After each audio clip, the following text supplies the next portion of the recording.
Salam students, let's begin with the today's session.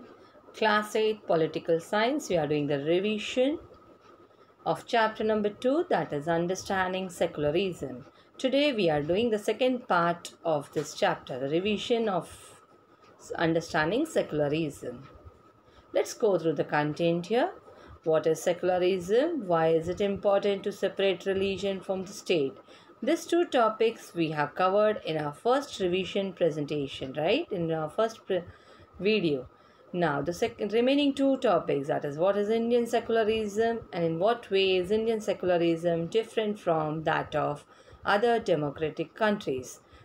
These two topics we are going to learn in this presentation. Now, what is Indian secularism?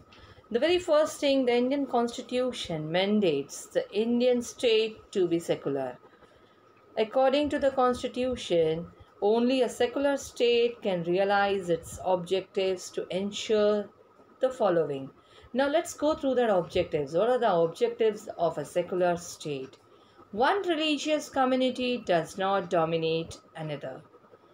I'll repeat again because these objectives are very important, children, for you to remember.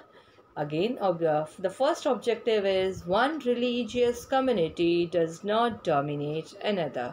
Then the second one is some members do not dominate other members of the same religious community. Some members do not dominate other members of the same religious community. Then the third objective is the state does not enforce any particular religion nor take away the religious freedom of individuals. Again, I'll repeat the third one. The state does not enforce any particular religion nor take away the religious freedom of individuals. Now, see, the Indian state works in various ways to prevent the above domination, right? And to prevent any domination, the very first thing, like the strategies that are adopted by the Indian states that has been given here. The strategies are, the first is distancing itself from one religion. And the second one is non-interference. And the third one is intervention. Now, children, these strategies we are going to understand in detail. Now, the very first strategy is distancing itself from one religion, right? See, the Indian state is not ruled by a religious group and nor does it support any one religion. In India, government spaces like law courts, police stations, government schools and offices are not supposed to display or promote any one religion. See, all these law courts, police stations, they don't have that right to support any one religion, right? And even if you remembered in that while learning the chapter, I have told you about the story, like government schools cannot support any particular religion. They cannot celebrate any particular religion of any one caste, because that permission is not given to the government school. So it is like one story was told to you related to that. The children were interested in celebrating Diwali in their school, in government school, but their sir, they did not allow them. The principal did not allow them because he told them that government school can celebrate only the public holiday, only the public festivals like the 15th of August, 26th of January. All that national festivals can be celebrated, whereas a religious festival of any one religion cannot be celebrated. So it is like government schools cannot promote any one religion, either in their morning prayers or through religious celebrations also. But this rule does not apply to private schools. Now, the second important topic is here, the non-interference, right? The second strategy. Now, what is that non-interference? The Indian secularism works to prevent the above domination is through a strategy of non-interference. This means that in order to respect the sentiments of all religions and not interfere with religious practices, the state makes certain exceptions for particular religious communities.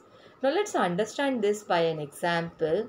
If you remember, children, while learning the chapter, we have seen the example of two friends. One, while driving the scooter, one was wearing the helmet and another one was Paramjit. He was without helmet, but he was not fined. Why? Because this is what he said. The Paramjit, the Sikh youth, he said, does not have to wear a helmet. Why? This is because the Indian state recognizes that wearing a pagdi or turban is central to a Sikh's religious practice, and in order not to interfere with this, allows an exception in the law. Then the third strategy is intervention. Now here intervention. See, Indian secularism works to prevent the domination through a strategy of intervention. Now this is a good example where members of same religion, that is upper caste Hindus, dominate other members, that is some lower caste within it. So in order to prevent this religion-based exclusion and discrimination of lower caste, the Indian Constitution bans untouchability. Now in this, the state is intervening in religion in order to end a social practice that it believes discriminates and excludes, and that violates the fundamental rights of lower caste people, those who are the citizens of the country, right? So in that way, similarly, these laws relating to equal inheritance rights are respected. The state may have to intervene in this way. That is only included intervention. That is, state has the authority to intervene at some places where they feel like, yes, it is something based on the religion, so it need to be intervened. So the state has to say something in that way and can stop the community for doing that particular law or to follow that particular practice. So the intervention of the state can also be in the form of support.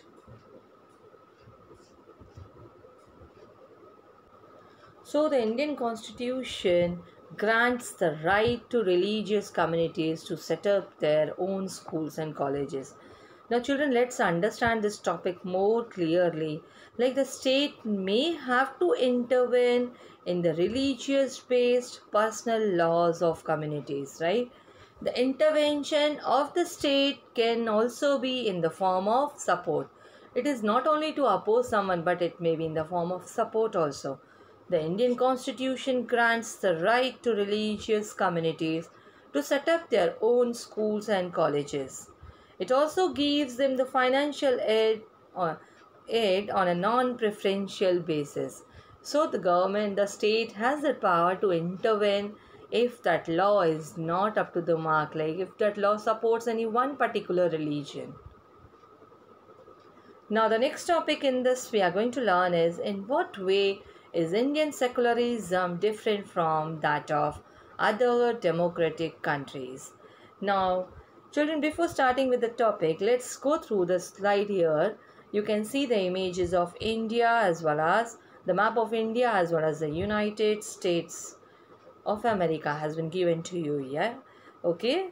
Now, the objectives, see, some of the above objectives are similar to those that have been included in the constitutions of secular democratic countries in other parts of the world.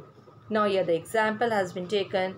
The First Amendment of the US Constitution prohibits the legislature from making laws, whereas respecting an establishment of law, or that prohibits the free exercise of religion. Now here, see, the legislature cannot declare any religion as the official religion, nor can they give preference to one religion.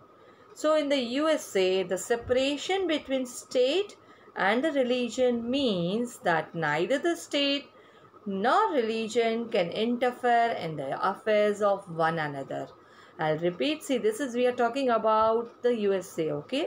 In the USA, the separation between the state and religion means that neither the state nor the religion can interfere in the affairs of one another. There is one significant way in which Indian secularism differs from the dominant understanding of secularism as practiced in the United States of America.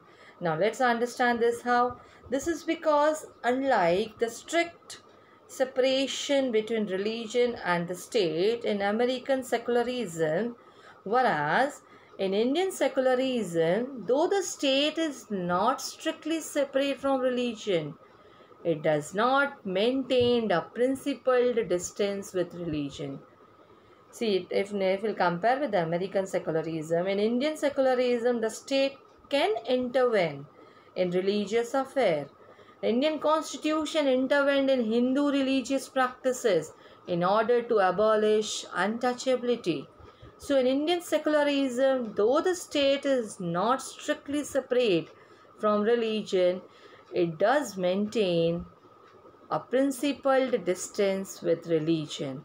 This means that any interference in religion by the state has to be based on the ideals that are laid down in our constitution. So, the interference in religion by the state has to be based on some ideals.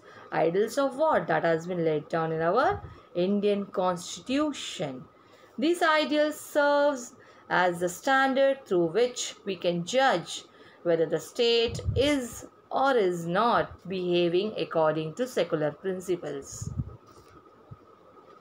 Now here the Indian state is secular and works in various ways to prevent religious domination. So the Indian constitution guarantees the fundamental rights. You all know very well about the fundamental rights, right? You have learned in your lower classes also. Freedom of equality, freedom of religion, of speech. So all these fundamental rights that are based on these secular principles. However, this is not to say that there is no violation of these rights in Indian society. Indeed, we can say such violations happen frequently, right? That we need a constitutional mechanism to prevent them from happening. So the knowledge that such rights exist makes us sensitive to their violations and enables us to take action when these violations take place. See, it is as the citizens of India that we have the right here. Whenever we see the violation of human rights is there, we can raise our voice there, right? We can go against that. So children, here today we have completed with our chapter.